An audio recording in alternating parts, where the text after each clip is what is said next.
We have a Well, special guest. We have a special guest today. you warm me about Rocky. that. Rocky. Out, He just Rocky. came in. He just came in and he thought, you know what, I'm going to be on this live stream because I'm too pretty to not be. Come We'll by. see. Yeah, come by or goodbye. Anyway, it's your show today, Mick.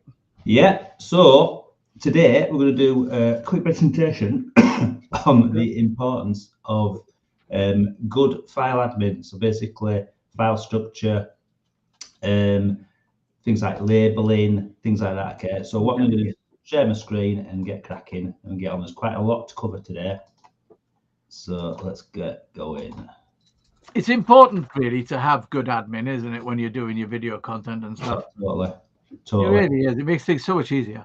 Yeah, it basically makes it smoother, easier. And what I always say is if you're going to come back to something, say, a year later, and like you want to do like a re-edit, then if it's all labeled, you know where it is, you can just go and get it again. And also, if it's labeled well, you don't have to click on the actual files and play them and say, is this the right one, isn't it? You know by the actual, how you've labeled it. And also, if you work with people as well. So I'll go into all that and explain that. So, oh, I just don't matter.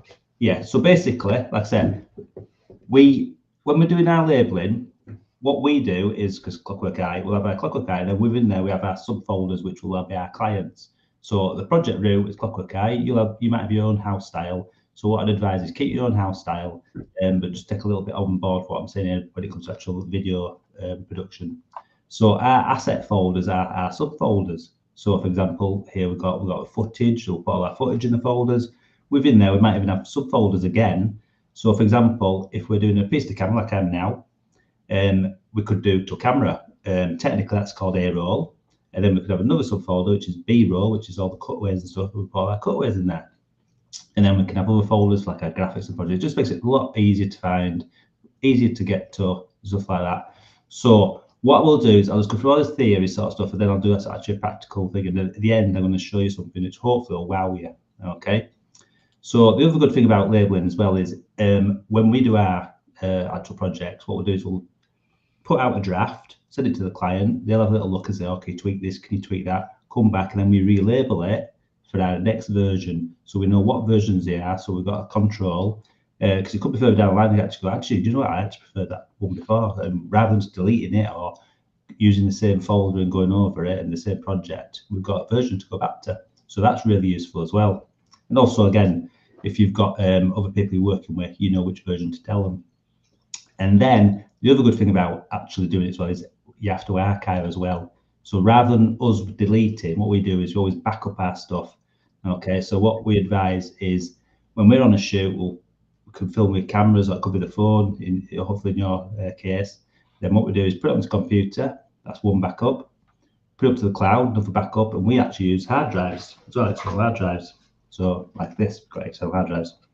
Okay, you could go overboard, which is good to do. Like so again, if you've got anything important, we'll do a hard drive and I'll give him a copy. So if anything happens to my house, we've got a copy. It's it's as well if the cloud goes down for any reason.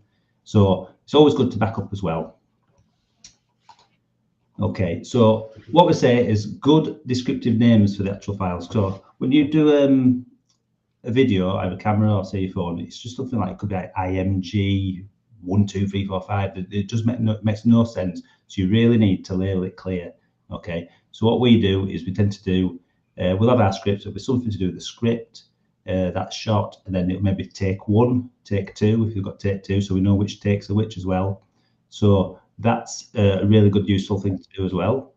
Okay, what we advise well, and sometimes it will even allow it, is kind of avoid special characters, so like hashtags and stuff like that, things like that. Okay, just try and stick to normal wording. Sometimes if you needed an abbreviation or an extra bit, we tend to use like an underscore. Okay, and then file formatting for the date. Sometimes this is really useful as well.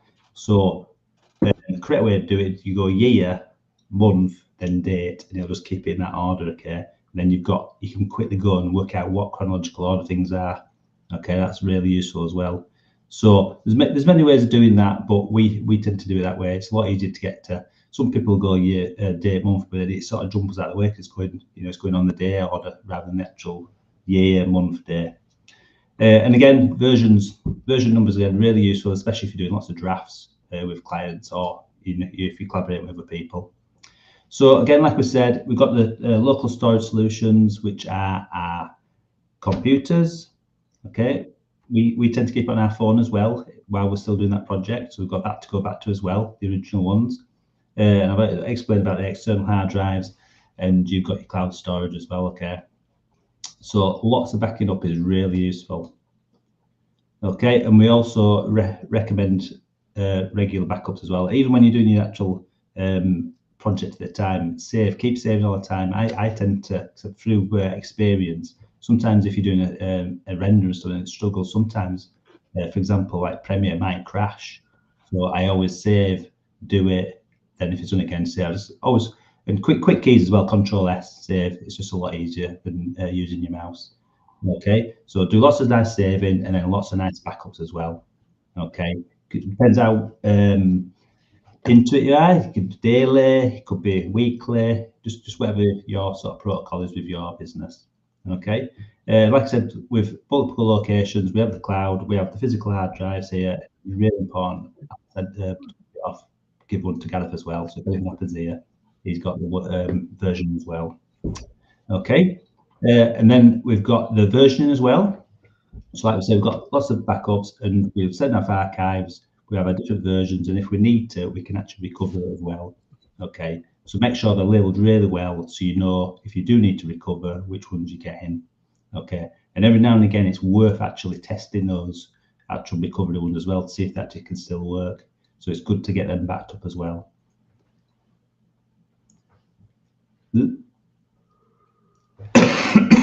So another important part is it's the file sharing. So the cloud, it's easy to use.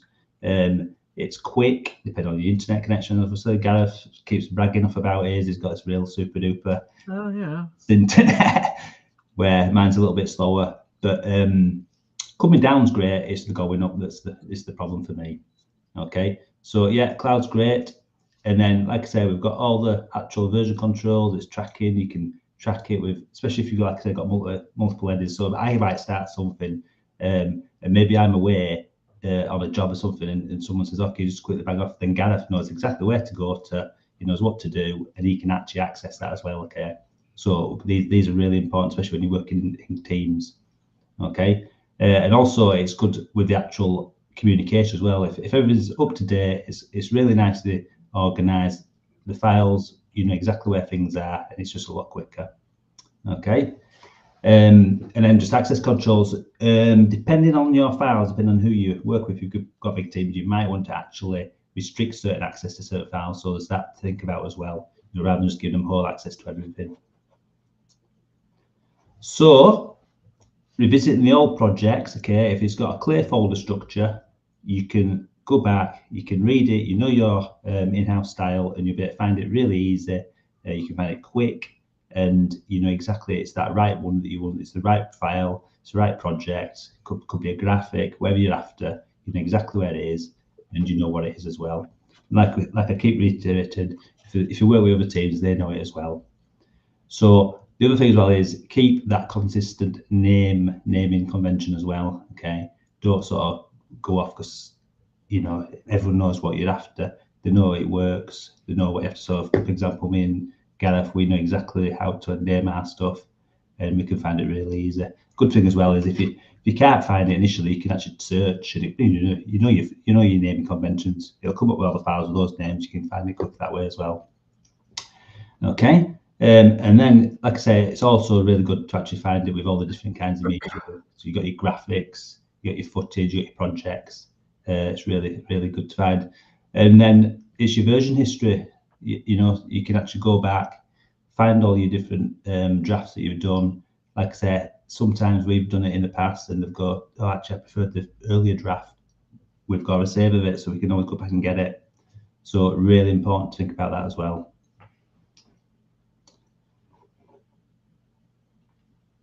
So actually, when you're doing it in your software, okay, what you need to do is it's called create bins. So bins you might think, oh, it's an error, you're getting rid of it. Bins, it's a traditional terminology coming from film industry, okay? Like back in Hollywood times, where they actually had physical film, big long rolls of film, and they used to have to put them in big bins, like physically into the bins, and they had them all labelled so they knew which, where it was going. And it's just the same naming convention. So it's not the trash bin, it's actually a bin, okay?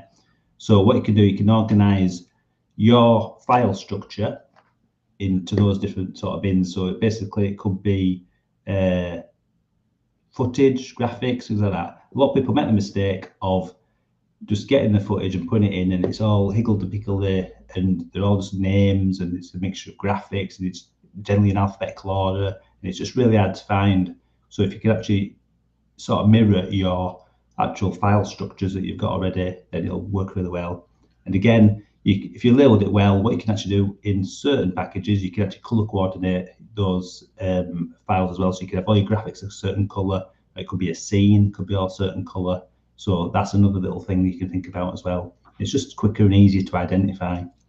And then what we say is just regularly clean up your projects as well. So sometimes I'll do a project, if it's the same client, I'll tend to use the same timeline going on. And then after a year, or it might be a different project, I'll just start a whole new project, archive that off, and then start again with the actual project. So it's nice and clean. It keeps it quicker as well. So, some software, if you've got big files and big projects, it starts to slow down. So it actually speeds up the actual response time as well. And also, some people will bring in footage, and at the time they've got a good intention to use it, and then actually don't use it in the end in the actual project. So you might as well take that out of your actual timelines and your bins and stuff in the actual projects. Okay, it's just taking up memory, so take that out. Okay, so what I'm kind of talking about at the minute, Gareth could chirp in here a little bit if he wants, is Sure. this is kind of part of one of our courses we do. So I'll just quickly go through benefits of our Creators Club, because this course that we do, it's actually a free one. So we're going to just quickly talk about the benefit of the club. So what we have is we have our members, and it's like a dedicated community, and we actually have a couple of meetings a month, and people can collaborate and swap ideas, tell them how they're going, and it's kind of support, really, support network, but also it encourages other people. So they see people working, getting on with videos, and going, oh, that's good, they're doing it. It sort of spurs them on, and also they'll say, oh, what does it, can I have some feedback on this video? So that works really well as well. So it's a really nice community, okay? It's always growing, and we're always expanding our stuff. And then what people really value in the club is getting to have our expert advice. So they know we're at the end of the phone, or say it's something they want, some like a demonstration. It could be something, say, in video editor or something like that. So what we do is we could do like a Zoom call, so we can actually share screens and things, and we take through things like that. Some people, if they're doing a film shoot and they're a bit nervous about it or not quite sure, they give us a bit of notice. We make ourselves available, and so we know if they want, they can actually phone us up and say, oh, I'm just struggling here, blah, blah, and we can give them some instruction. Or they might just want a bit of clarification on the shots. They might take a video, go WhatsApp it through to us, we can review it and give them some feedback straight away. So that's what they value, our expert advice. Okay, and like I say, we're always giving regular feedback, and we're honest as well. We'll say it as it is, and sometimes, we just say, look, this is working well, this is working well, but it's probably better. You've gained the experience, but it might be better just to reshoot that. So we will be honest. We always give it. It's always a shit sandwich, but at the end of the day, it's about it's about improvement, and it's about helping members improve what they're doing, and you only improve by getting honest feedback. Exactly. So a lot of members say that the reason that they remember is quite simply for the support, Yeah. the value of that. So yeah. So then we have the training. So yeah. So like, for example, this is a little webinar we do. So we have workshops which are longer, paid versions, which are really in depth, really valuable stuff like editing, using OBS, really working out YouTube, how to use it, the back end of it, and actually filming as well. So they're our workshops, do our webinars. We do like micro workshops as well. Okay, but if you're a member of the club, they're all free, except some of the workshops. There's a little bit of payment, but they get 50% off. So really valuable there for them. and they're interactive as well. So there's 2 versions: on demand, where they can go watch the video, do it at their own leisure, go back, rewind it. Some people prefer to learn that way, but the interactive ones will do it over Zoom. People can ask questions there and then. So it's like a virtual classroom. People can prefer learning that way, where they can ask questions, or they might be not think of a question where someone else has asked it. So that works really well as well. We've got one on this Friday, which is free to members, which is the creating videos for business. I'm just posting the link in there now for people to book if they are interested.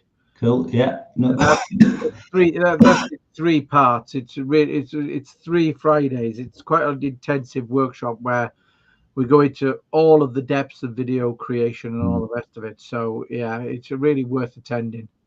Yeah, I mean, we adapted it because we actually used to go to businesses and doing it. Take a full whole day.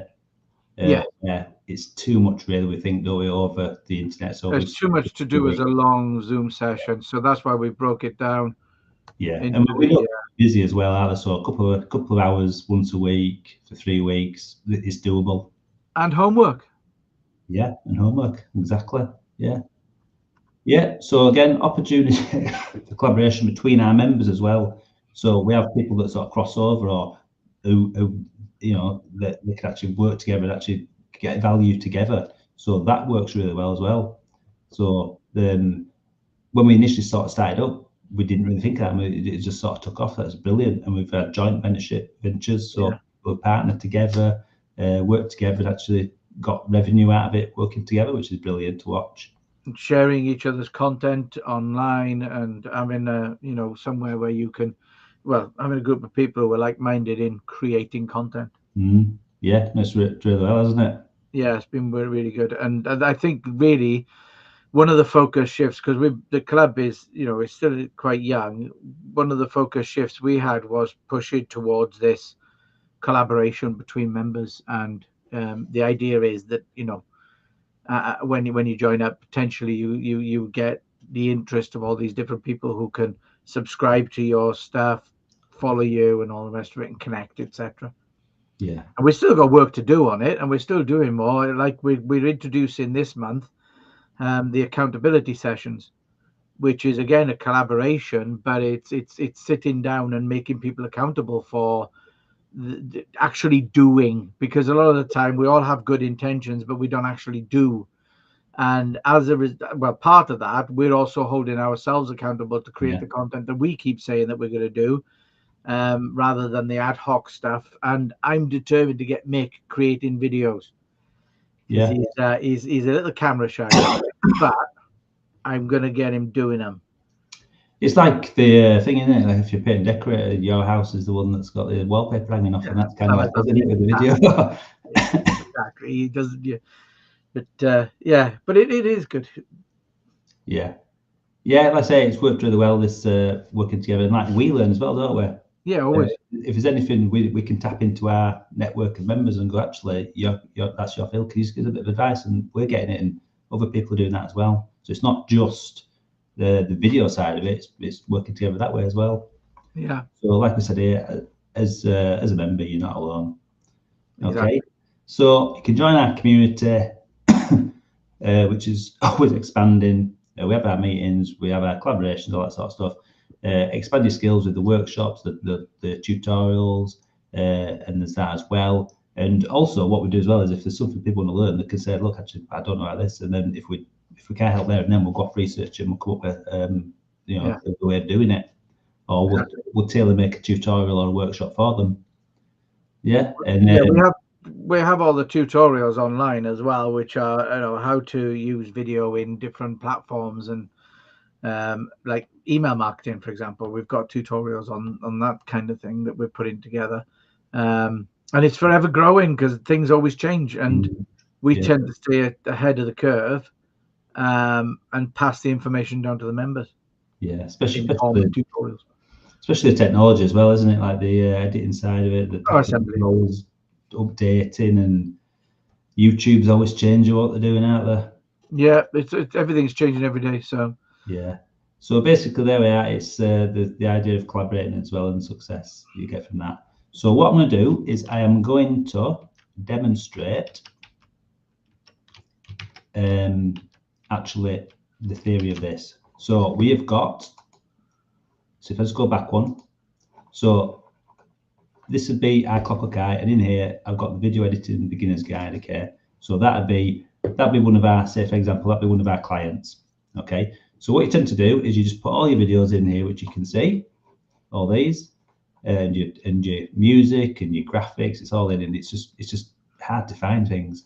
Okay, so the first thing what we would do is we take off the phone, bring it into a folder like this, and then I'd create the actual subfolders.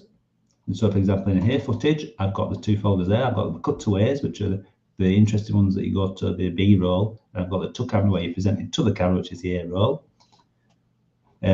So first thing then, what I do after that is I would go through and I'd change all the names. So like I say, on the phone, it'd be something, could be IMG, 12345, MOV, 123, depending on what your phone is. Go in, change all the actual names of these. So for example, I've got here desk shot, so I know it is from the script. OS, over the shoulder, and it's the Google Analytics, and that's actually the data feed, and it's yes. So what I just go through, so for example here, this is, I've got the IMG here, this is straight from the phone. Okay, so I'm going to watch it and just see if it's actually any good, if it's a good take or a bad take.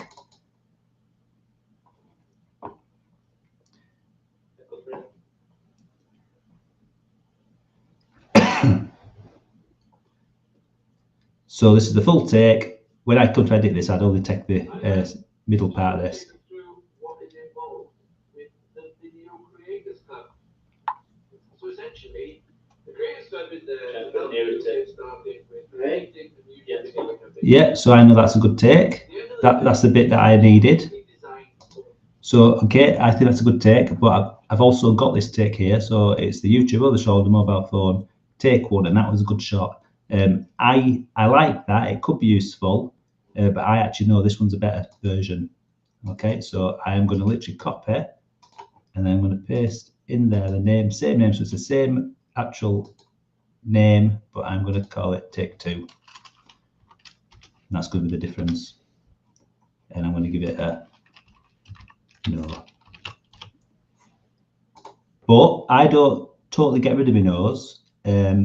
I keep them because you may actually find that, so I never delete any work. I'll just have a no folder. Okay. So what I would do now, I've changed all my names. What I would do is put them into the correct folder. So I'd literally, so I'd get my audio there. I've got my graphics. So I'll put them into my graphics folder. I've got to camera footage. So I've got those 4 there. So I'm gonna go into the footage, to camera, paste them in. So it's that quick, it's that easy. And then all these, I've got, so you see actually, if I show you, when it comes to actual video making, you don't have to be your footage. We use stock footage as well. So we've got some stock footage. So we've got that as well. Okay, just to let you know, so I've labeled that as well because that had its own name. So there are cutaways. So I'm gonna cut that and put them into the cutaways folder. There we go. So if I go back now, it's all nice and neat. I know everything's in there. Project, that'll be my timeline project name. When I save it, I'll put it into there. So it's all a lot nice and neat. You can go in here now, subfolders here. You can check your footage. It's all there in there. So that's how we do that. So let me now go into, so I'm going to use CapCut for this one. CapCut, just for those of you who don't know, is TikTok's editing software, and it's there's a free version which allows you to edit perfectly well, but then there's a paid version which gives you a little bit more bells and whistles, functionality and stuff like that. So I think it's like £11 a month for the paid version. So it is a good mid-range piece of editing software. Yeah, as a beginner, it's great because, like I say, it's free and it's getting better. It was a little bit clunky to start with, finding things, but it's getting better and better, and the AI stuff's unbelievable. Yeah, the add-on features are absolutely amazing. Things like noise removal, background noise removal, AI long to shorts and stuff like that. Yeah. So, so I'll just show you how I'd import. So I'd get my files. I'm just going to make that a bit smaller. A couple of ways you could actually click on import, and then you could go through your file structure and stuff. But I'm going to do so. Most people do this. So they'll go in, they'll go, right, I've got my footage. I like. So yes, yes, yes, yes. I got all my yeses. Okay, I'll take them in. I'll bring them in. So it's that, and then they'll go back and they'll go right cutaways, and they'll go okay like that. Bring them in. Okay, it's now getting cluttered. It's all getting a little bit higgledy-piggledy, especially like when you start bringing in other stuff like your, say for example, your graphics. So let's just say I'll go for that and that one. So it's all getting all mixed up, and it's in the order that you're bringing it in as well. Okay, you can change that. You can change it alphabetical, things like that. But it's hard to find things in the small and stuff like that. So if I just, so this is hopefully the one that will blow you away. So back to how it was. So if I now go back, excuse me, to here. So what I can do, I can literally get our folder structure, drag that in, and it's there. Okay. And then you can actually go in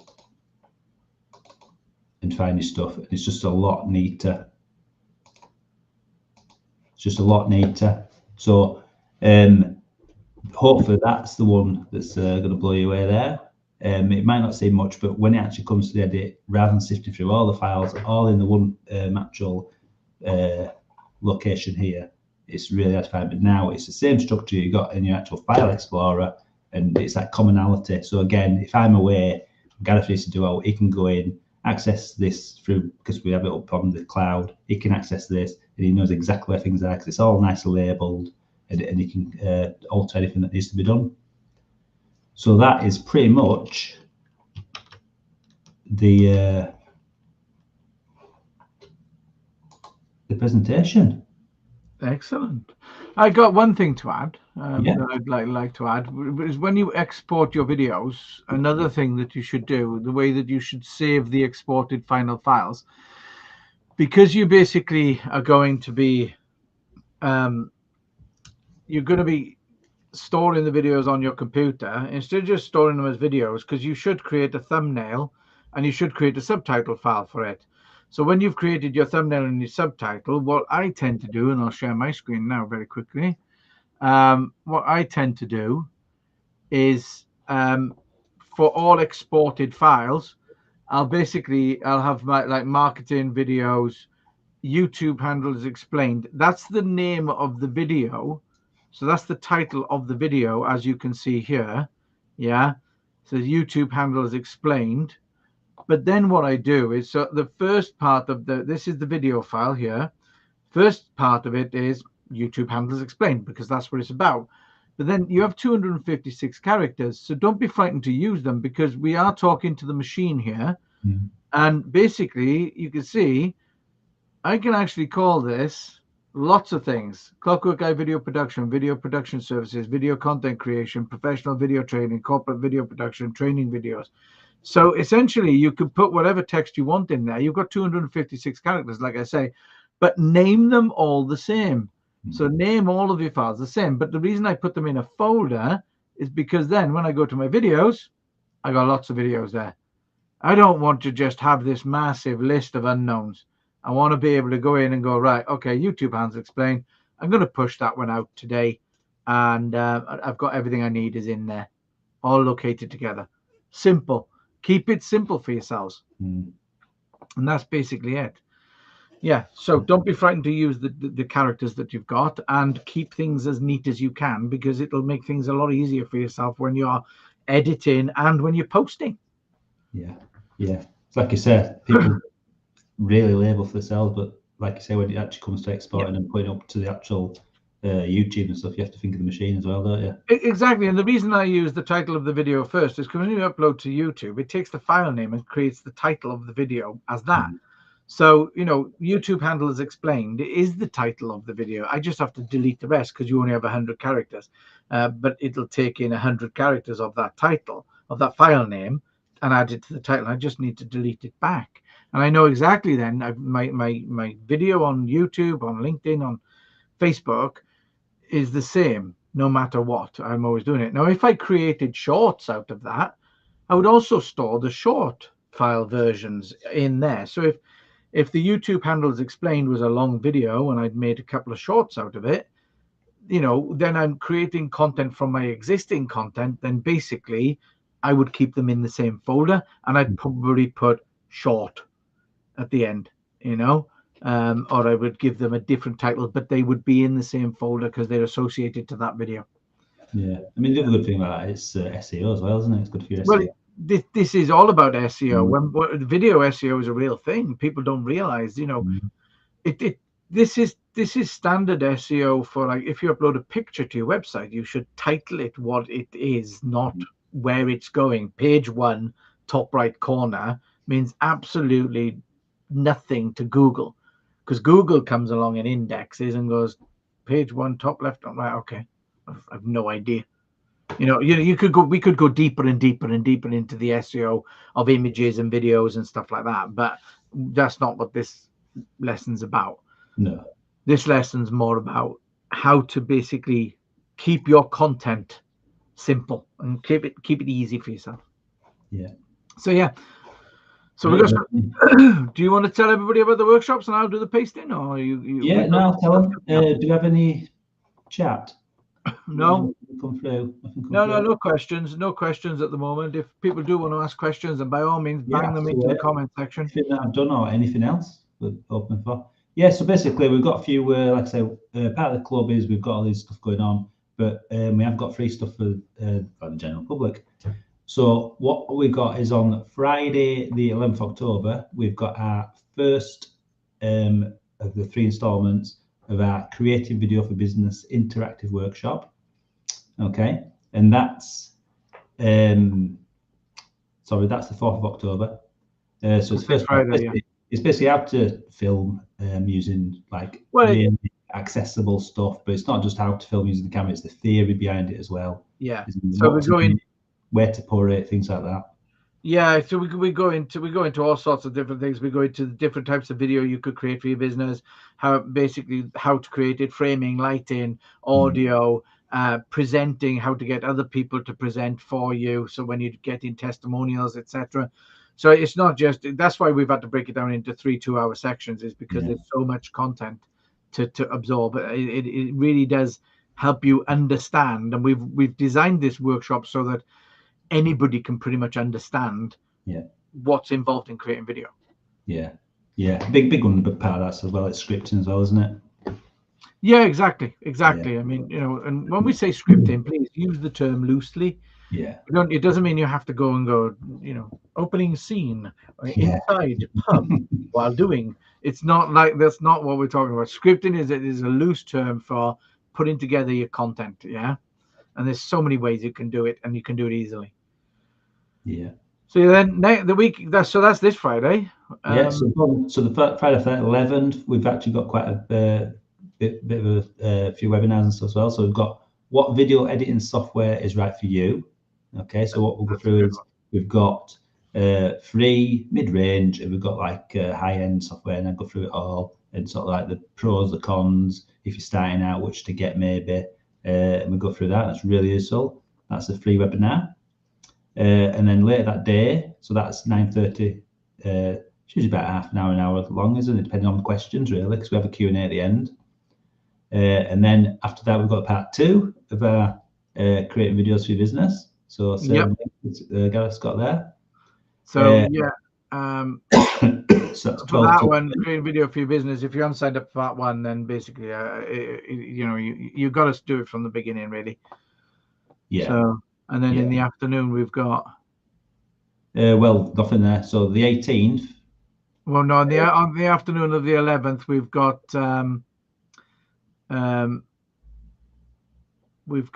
the webinar, the micro workshop. Sorry. Ah, okay. Yeah, we've got the micro workshop from 3 o'clock, which is the how to turn long video into multiple shorts using AI. So that's on the afternoon of the 11th. Yeah, that one. And that's a good one, because essentially what we do is, if you are creating content and you're basically you're creating long form, which is basically me and Mick together, then you can use AI to actually create shorts, which is me on my own, with text and stuff, and it does it all for you. And there's a tiny amount of like editing required afterwards, like spell checking and moving things, but it's so easy, it's ridiculous. So if you're doing webinars, or you're doing anything where you're putting stuff out there, like video podcasts and stuff, get that content, convert it into shorts, use the shorts. Shorts will get you so much attention. Yeah, even longer form videos, just like, which could be promo videos, anything really will do. Like I said, just a bit of tweaking, but a lot of people who have done it, they tend to just trust the machine, but never trust it fully. AI is brilliant, but you need to put your own little spin on it.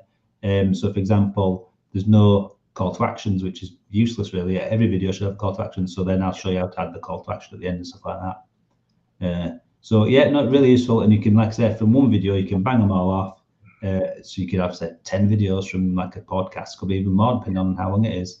And then what's great about YouTube is, if you do it as a short rather than TikTok, is you can actually link from your YouTube short to the actual full-length video then, or any video you want, which is great as well. So it's just widening your net, getting people enticed by the shorts to watch the longer one, and then they might like that, and they might stay on your actual YouTube channel, or you might go to your web page, because how you're saying any call to actions.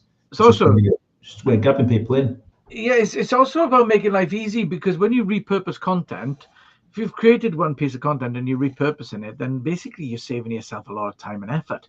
So, I mean, I'm actually working on at the moment a system where I take the text from a video, put it into AI, and it'll write articles and blogs for me from what I've actually said in my video. And essentially, I mean, I'm going to be showing members how to do that in the near future. I'm going to be holding a bit of a session for our members on how to do that, because quite simply, I can create one long video. I can get maybe a couple of shorts from it. I can get an written article for LinkedIn. I can get 4 blogs. Yeah. I mean, for one piece of content, I've actually just made 7, 8, 8 pieces of content that could literally just be scheduled to go out over 2 weeks.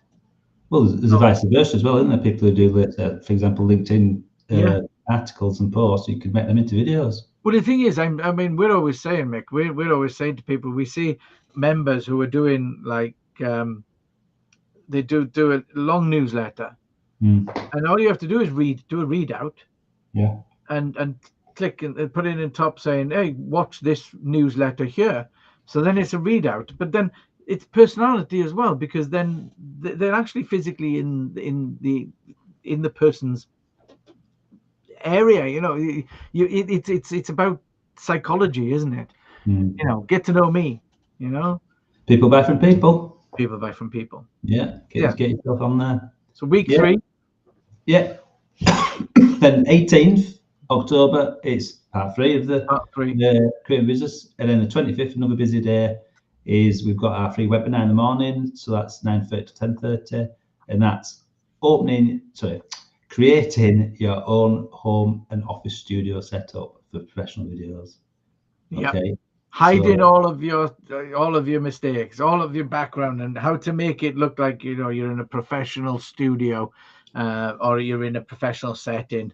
One of the things I always find, people they don't deliver the best videos because they're kind of like conscious of their background, or they're using that blurry, and every time they see like a piece of their background. Anyway, that webinar is designed to actually make it that you basically can say, right, I'm going to sort this out, and I look professional. Like Mick, he's got his room, he's got his equipment behind him, he's got camera equipment, all relative to what he does. So me, because we're having our kitchen redone at the moment, it's absolute chaos. So this is a cheat. This is a screen. It's actually a 2 meter by 2 meter roller banner. And if I very quickly, because I'm using OBS, can you put me back, Mick? Yeah. Basically, if I did this, then you would see all of my sins. If I did this, So if I was sat here, that's my air fryer, by the way, from the kitchen. Right? If I was sat here, then I'd be conscious of all this stuff, you know. So essentially, it's about getting rid of all that clag. All right. Yeah, and also it's the setup that's in front of you as well, isn't it? It's not just what the audience see behind. It's like what you have in front of you as well. Yeah, there's loads that goes into it. Loads that goes into it. Exactly. And then that's in the morning, and then 12 till 12:30 on the 25th. It's back to Gareth again. He's going to take you through OBS. So he's just shown you OBS there. What he does with OBS. He's actually going to take you through and how to set it up, and it's a great thing, isn't it? Oh man, it's my new favorite toy. Absolutely. Sorry, I'm just posting the links. My new favorite toy. I mean, quite literally, you know, at the touch of a button, I've got my name. But I'm recording this. There's no editing for me. I'm not having to edit anything afterwards. I hit record. I'm going, hey everybody, welcome, and I'm just going to talk you through it. Blah blah blah. Let me just show you all this fancy whiz bang stuff, you know. And the most important thing, like Mick said earlier about shorts, you know, the most important thing is get your call to action. I'm playing at the moment, Mick. I've got this text thing. I'm trying to do it so that when it moves in, that the text all flows in at the same time. Oh, right. Yeah. It's going to be quite cool. It's going to be quite cool. I'll show you it later. The thing with that as well is if you're going to record your video, you don't have to do much editing. You just literally need top and tail. Where to do that in an edit, you'd have to do all the processing stuff. So you can just bang out your videos really quick, can't you? Yeah, and the thing is about that is like, because it's a desktop. I mean, with OBS, you're on the desktop, you know, and you're doing a presentation or you're doing a demonstration or something. Then, you know, it's great, but you can make mistakes, and a lot of people though, they make mistakes and they go back and they start again. No, don't. We've got ways we can teach you how to get around that and make it easier. I remember we were working with somebody, and they tried for the past year to make video content, and it was all demonstrations and presentations and stuff, and they just kept, and then in the end they got in touch and we did a training workshop with them, and they were like, oh my god, that's so easy. It's so easy when you know how. Exactly. So yes, and then in the afternoon we have got Mastering YouTube with TubeBuddy, and that's a micro workshop. Back to go. So he's doing that as well. There's busy for you there. TubeBuddy is fantastic. It's and totally, it's like £3 a month, right? And it does keywords, it does chapters, it does thumbnails that you can download and use on other platforms. It does so much that when you are using YouTube, which if you're in business you should be, quite simply because Google own YouTube, and if you attended one of my webinar last week, then you'll hear me go on about it when I did the camera confidence one. But I also did with Enterprise Nation. I did a lunch and learn with them, and you know, I go on about it all the time. If you're in business, use YouTube. Google own it. They paid a lot for it. Okay, so it's worth using it. So yes, so that's pretty much the month. Yeah. Oh, we're always busy, but we're always trying to like impart knowledge that way. Is it a 5-week month, Mick? Because I need a break. It's 4. Oh, that means we're back at it again next month with editing and YouTube. Yeah, straight back on it. Dear me. Right. Okay. So no rest for the wicked. Nope. There we are. Right. Cool. So yes, Great. so basically, if anybody is interested in the Video Creators Club, then by all means, feel free to take a look at it. And please, there will be a video explaining it more on there. But essentially, yeah, we provide support, we provide training. We've got tutorials. What did I do? Did I just paste the wrong thing? I think I did just paste the wrong thing, didn't I? Right. Control Z. No, I did the wrong thing. See, that's what happens when I try and talk and paste things. See, this is typical. I'm a typical man. So there's the Video Creators Club. Yeah. Link. Okay. And basically, have I done it again? No, I haven't. I just haven't pasted it. There we are. Video Creators Club, it's £30 a month. You can't go wrong. If you want to create videos, then have a look at it. If you want to book a mentoring session with us, then we do offer a free 1-hour mentoring session. Basically, you can book up. We'll have a chat. We'll go through how you could be using video in your business, and we give you an hour of our time for free. Okay, so there you go, and there's that there as well, which is the ZCal one there. I don't think there's anything else, is there?